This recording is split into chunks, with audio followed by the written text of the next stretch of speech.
ठाकरेंच्या नावाचा एक राजकीय सूर्योदय झालेला आहे। प्रत्येक मराठी माणसाची इच्छा, अपेक्षा आणि आकांक्षा जी होती की या महाराष्ट्रातले सन्माननीय उद्धव साहेब असतील, सन्माननीय राजसाहेब असतील, हे दोनही ठाकरे बंधू आणि महाराष्ट्र नवनिर्माण सेना आणि शिवसेना एकत्र यावी, ही आज कित्येक वर्षाची इच्छा आज महाराष्ट्रात पूर्ण होताना दिसते।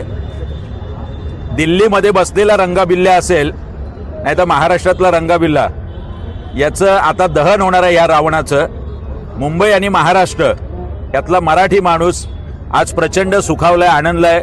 आज आम्ही इथे शिवसैनिक असतील, महाराष्ट्र सैनिक असतील, यांच्या आनंदाला आज पारावार उरलेला नाहीये।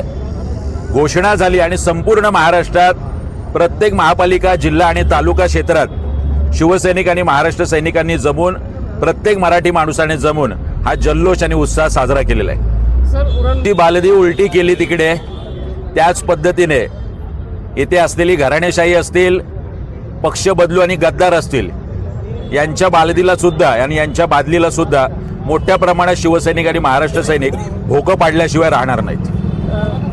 100% शिवसैनिक आणि महाराष्ट्र सैनिक याचे मन तर जुळलेलीच आहेत, पण सोबतच काँग्रेस आणि राष्ट्रवादी याचं सुद्धा आम्ही स्वागत करतोय। आमची त्या स्तरावरती सगळ्या गोष्टींच्या संदर्भात चर्चा सुरू आहे आणि लवकरच ती आनंदाची बातमी पुढच्या 1-2 दिवसात नक्की येईल।